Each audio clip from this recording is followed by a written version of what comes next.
Video তৈরি করে দিয়েছি।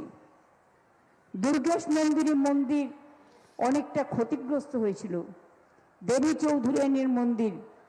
আমি প্রত্যেকটা জানি জলপাইগুড়ির মানুষের প্রকৃতি, একদিকে চা বাগান, একদিকে সুন্দর সুন্দর ভালোবাসা, একদিকে মাটির গন্ধ, অন্যদিকে দুটি পাতা একটি কুড়ি, নামটি তার চা সুন্দরী। আমার একটা কবিতা আছে, जितना भी चाय बागान बंद था हमने खोल लिया, चाय पट्टा, अर्बन पट्टा, रूरल पट्टा, उद्वास्तु पट्टा सबको मिल रहा है, जिसको नहीं मिला है उसको भी प्रोसेस में है। আপনারা জেনে রাখুন, আমি যেটা বলি করি। আগের বার আমরা কি বলেছিলাম? চারটে কথা। লক্ষ্মী ভান্ডার করব, করেছি কি করিনি?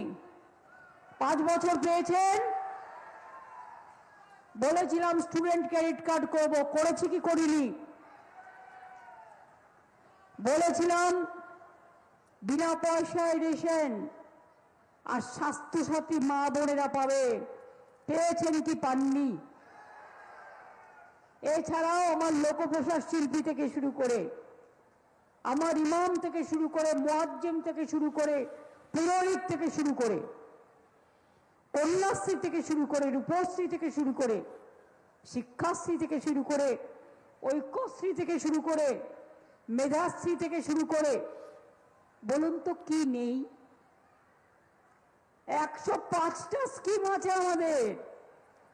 এমনকি যদি কেউ মারাও যায়, তার যাতে ডেড বডি সম্মানের সাথে শেষকৃত্য করতে পারে, তার জন্যও আছে সমব্যথী 2000 টাকার, বিনা পয়সায় সাইকেল, বিনা পয়সায় smartphone, students credit card, Kanyashree, Aikyashree, Kishan Bandhu, Yuvashree, ভবিষ্যৎ ক্রেডিট কার্ড, যুব সাথী, সবই আছে আমাদের। এবারেও আমরা বলেছি যে আমরা দুয়ারে সরকার যেমন করেছি, অনেক মানুষ আসতে পেরেছে বাড়ির দরজায়। 75 জায়গায় আমরা পাড়ায় পাড়ায় রেশন দিচ্ছি, কিন্তু বিনা পয়সায় রেশন কে দেয়? তৃণমূল কংগ্রেস সরকার। স্বাস্থ্যসাথী 5 লাখ টাকার কে দেয়? তৃণমূল কংগ্রেস সরকার। লক্ষ্মীর ভান্ডার কে দেয়? তৃণমূল কংগ্রেস সরকার। কন্যাশ্রী কে দেয়? তৃণমূল কংগ্রেস সরকার। কিষাণ বন্ধু কে দেয়? তৃণমূল কংগ্রেস সরকার। মেয়েদের বিয়েতে অসুবিধে হলে 25,000 টাকা রূপশ্রী কে দেয়? তৃণমূল কংগ্রেস সরকার। এরকম তো 100টা আছে। কৃষক বন্ধুদের বছরে 10,000 টাকা, তৃণমূল কংগ্রেস সরকার। যারা ভাগ চাষি, অন্যের চাষ করে, তারাও বছরে 4,000 টাকা পাবে এখন, কারণ অলরেডি অ্যানাউন্স হয়ে গেছে, শুরু হয়ে গেছে। যুবসাথীর টাকা অলরেডি দেওয়া শুরু হয়ে গেছে। যদি কারো বাকি থাকে সে অ্যাপ্লাই করে জানবেন কেন আপনারটা হয়নি, কারণ আমাদের তো অনেকদিন আগে শুরু হয়ে গেছে।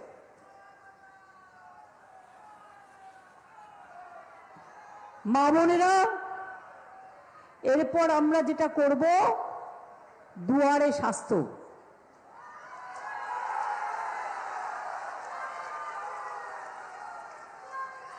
আপনাকে কষ্ট করে হসপিটালে যেতে হবে না,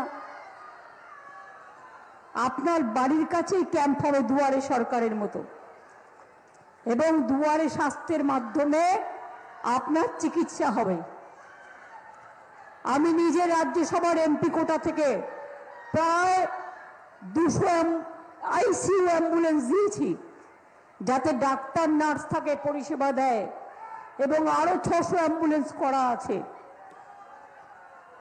মনে রাখবেন, জলপাইগুড়িতেও মেডিকেল কলেজ দেওয়া হয়েছে, সার্কিট বেঞ্চ দেওয়া হয়েছে, 600 কোটি টাকা সার্কিট বেঞ্চে খরচ করা হয়েছে। আমি নিজেও এসেছিলাম কদিন আগে, কি হয়নি। আর লক্ষ্মীর ভান্ডার যত দিন বাঁচবেন তত দিন পাবেন।